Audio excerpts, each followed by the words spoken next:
नमस्कार। मेरा नाम डॉक्टर राहुल मोदी है और मैं गोरखपुर स्थित आरोग्य मंदिर चिकित्सालय में काम करता हूँ। अ, सबसे पहले मैं चयन प्राकृतिक चिकित्सा के प्रियांशु जी को धन्यवाद देना चाहूँगा कि उन्होंने मुझे इस काबिल समझा कि आज एक आपके बीच में लाइव टॉक में मुझे बुलाया।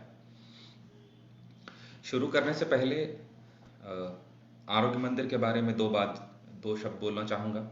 1940 में ये मेरे ग्रैंडफादर डॉक्टर विट्ठल दास मोदी जी ने इसको बनाया था।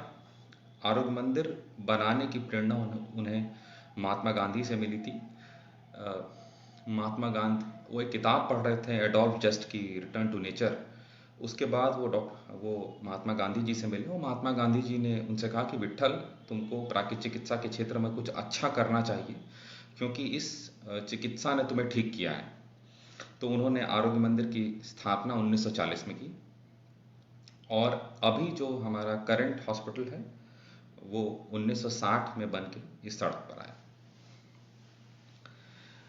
प्राकृतिक चिकित्सा के बारे में सिर्फ इतना ही बोलना चाहूँगा कि ये ईश्वरीय चिकित्सा है। इसमें ना आपको कोई कुछ दिया जाता है, ना आपका कोई इन्वेस्टिगेशन होता है, न कोई प्रोसीजर दिया जाता है। आपके शरीर को ही इतना मजबूत किया जाता है कि आप अपने आप को ठीक कर लें या आपका शरीर ही अपने आप को ठीक कर ले। तो जो मुझे टॉपिक दिया गया है बोलने के लिए वो ये है आजकल के परिवेश में प्राकृतिक चिकित्सा। पहली बात, प्राकृतिक चिकित्सा है क्या? ये चिकित्सा में जो हमारे प्रकृति के चार चीज़ें हैं, मिट्टी, पानी, धूप, हवा और हमारा भोजन, इनको मिलाकर जो चिकित्सा बनती है वो प्राकृतिक चिकित्सा है। आरोग्य मंदिर का एक बड़ा पुराना स्लोगन है, सब रोगों की एक दवा, मिट्टी, पानी, धूप, हवा। सारे रोग इससे ठीक होते हैं। अगर आप हमारे चिकित्सालय में आएंगे तो आप देखेंगे कि जितने लोग यहाँ पे इलाज करा रहे हैं अमूमन सबका भोजन एक है। थोड़ी बहुत चेंजेस जरूर होते हैं, हाँ, बीमारी के हिसाब से उनको चेंज किया जाता है। हम लोग सवेरे यहाँ 250 ग्राम फल देते हैं, दोपहर में 11 बजे चोकर समेत आटे की रोटी, एक अंकुरित किया हुआ दलिया और हरी सब्जियां 2 तरह की होती हैं, या शाम को 3 बजे भी आपको 250 ग्राम फल खाने को कहा जाता है और रात में शाम को 7 साढ़े 7 बजे फिर वही रोटी सब्जी और दलिया मिलता है आपको। कुछ चीज़ें जो हमने बदली हैं या समय के साथ बदलनी पड़ी, जैसे कि आरोग्य मंदिर में कभी कोई चाय या काढ़ा नहीं दिया जाता था या हर्बल टी नहीं दी जाती थी, तो पर लोगों को अब एक सुबेरे उठ के या शाम के समय एक गर्म पदार्थ पीने का आदत सी पड़ गई है, तो एक हर्बल ड्रिंक उन्हें हम यहाँ पर देने लगे। पहले जो लोग भी यहाँ इलाज कराने आते थे वो लंबे समय तक रहते थे, अब उनके पास इलाज कराने का धन है मगर इलाज कराने का समय नहीं है। वो जल्दी से जल्दी कोई ना कोई रिजल्ट चाहते हैं और प्राकृतिक चिकित्सा में रिजल्ट थोड़ा सा लेट मिलता है क्योंकि वो धीरे धीरे आपके शरीर को साफ करता है, शरीर का शोधन करता है। आपको करना क्या चाहिए, या प्राकृतिक चिकित्सा अगर आप करा रहे हैं तो किसी सेंटर पे जाना चाहिए या नहीं जाना चाहिए? अगर आप प्रकृति ने जो आपको खाने को दिया है वही अगर चीज़ आप खा लें तो आपको किसी चिकित्सालय में जाने की ज़रूरत नहीं है। प्राकृतिक चिकित्सालय या कोई व्यक्ति आपको सिर्फ क्या करता है, एक वातावरण देता है कि इस वातावरण में अगर आप रहेंगे तो आपको आपका मदद हो पाएगी। बाकी आपके अगल बगल के सारे लोग वही खा रहे होंगे, वही पी रहे होंगे और वैसे ही मोटिवेटेड होंगे, तो आपको जल्दी उससे आराम मिलेगा। इस समय कोरोना का समय चल रहा है और अगर हम बात ना करें कोरोना की तो फिर ठीक नहीं होगा। हर रोज हर हम लोग के पास बहुत फोन आ रहे हैं कि बताइए प्राकृतिक चिकित्सा में कोरोना का इलाज क्या है, या हम क्या कर सकते हैं जिससे हम बचें, या जिससे हम बच सकते हैं। तो जो प्राकृतिक चिकित्सा में दो इलाज हैं जो कि अगर आपको आपकी इम्यूनिटी बढ़ाने के लिए आपको मदद करते हैं या आपके पाचन तंत्र को बढ़ाने में मदद करते हैं, वो है मिट्टी की पट्टी और पेट की गर्म ठंडी सेक। अगर आप मिट्टी की पट्टी रोज लेंगे या एक दिन छोड़कर एक दिन मिट्टी की पट्टी लेंगे तो आपके आंतों में ठंडक पहुंचेगी, आपका पाचन तंत्र मजबूत होगा। अगर आप पेट की गर्म ठंडी सेक लेते हैं तो आपका पुराना कॉन्स्टिपेशन या गैस होना या एसिडिटी, उसमें आपको आराम मिलने लगेगा। 18 मिनट का ये इलाज है। ये हर जगह आप कहीं भी इंटरनेट पर ढूंढ लीजिए कि पेट की गर्म ठंडी सेक कैसे ली जाती है, आपको मालूम चल जाएगा।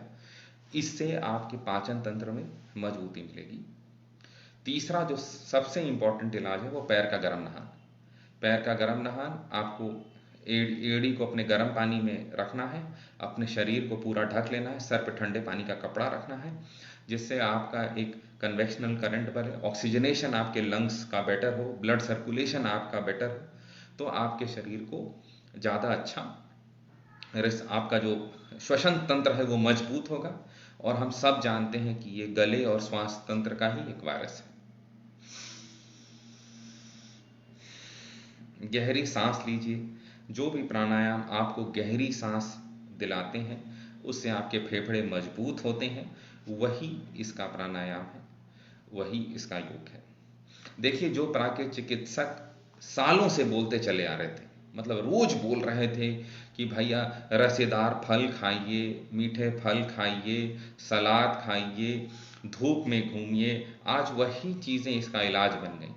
सब सारे डॉक्टर्स बोल रहे हैं विटामिन सी लीजिए। विटामिन सी हमारे सब मौसमी में, संतरे में, नींबू में, सब में, जिसमें भी जो भी हमारे रसेदार फल हैं उनमें विटामिन सी है। प्राकृतिक चिकित्सक तो जी मतलब अंत का मतलब शुरुआत से कहता चला आ रहा है कि धूप में सुबेरे उठ के घूमिए, सुबेरे उठ के घूमिए, जब हल्का हल्का सूर्य उदय हुआ तो उसमें घूमिए। आपको उसको घूमने से विटामिन D3 आपको मिलेगा। विटामिन D3 अगर आपको मिलेगा तब आपके शरीर में हड्डियां मजबूत होंगी, आपका इम्यूनिटी सिस्टम मजबूत होगा, और इम्यूनिटी सिस्टम अगर मजबूत होगा तो आप कोरोना से लड़ सकते हैं। ये भी बोला जा रहा है कि अगर भोजन, अगर आपको एकाएक बीमारी हो गई हो तो क्या करें।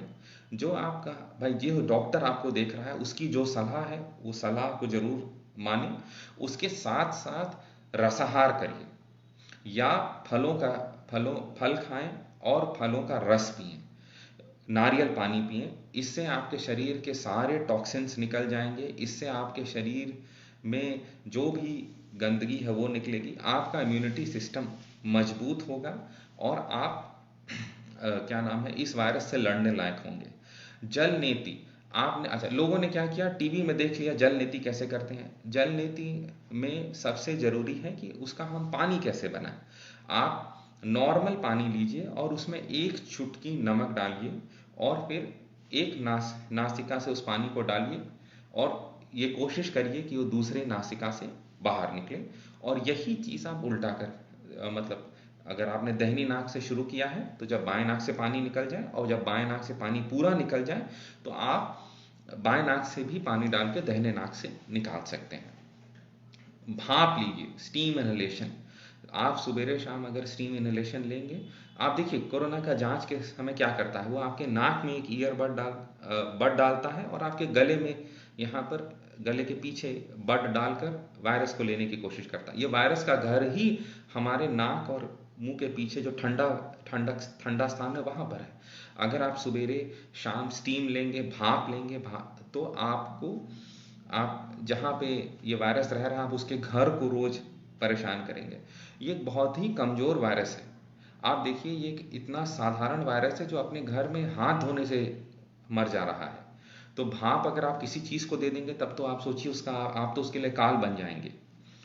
अगर आप सवेरे शाम भाप लें, सवेरे शाम ठंड फलों का रस, ताज़े फल खाएं, दिन में एक बार मिट्टी की पट्टी या पेट की गर्म ठंडी सेक लें, और कम से कम आधा घंटा से लेकर 45 मिनट तक टहलिए। अगर आप ये कहिए कि मैं रोज नहीं टहल सकता, तो मैं आपसे कहूँगा कि आप शनिवार रविवार के दिन 2 से 3 घंटा, मतलब हर रोज का आधी आधी घंटा अगर आप में लाइएगा तो शनिवार होते होते 3 घंटा हो जाएगा। तो शनिवार और रविवार में दोनों दिन मिला के कम से कम 3 घंटे अपने शरीर का के ऊपर दीजिए। सबसे अच्छी एक्सरसाइज है टहलना, और सबसे सस्ता जिम है रस्सी कूदना। आप रस्सी कूद सकते हैं, आप टहल सकते हैं, आप हाँ, एक चीज़ और, अगर आप टहलने निकलें तो प्लीज़, हाँ, आप ये कोशिश करिए कि आप दिन में 3 से 4 लीटर पानी पिएं इस समय, क्योंकि पानी ही सबसे अच्छा तरीका है आपके शरीर के टॉक्सिन्स को निकालने का। और अगर आप सवेरे वॉक करने के आधी घंटा पहले पानी पिएंगे तो पसीना ज़्यादा अच्छा होगा, उससे आपके शरीर के टॉक्सिन्स जल्दी निकलेंगे।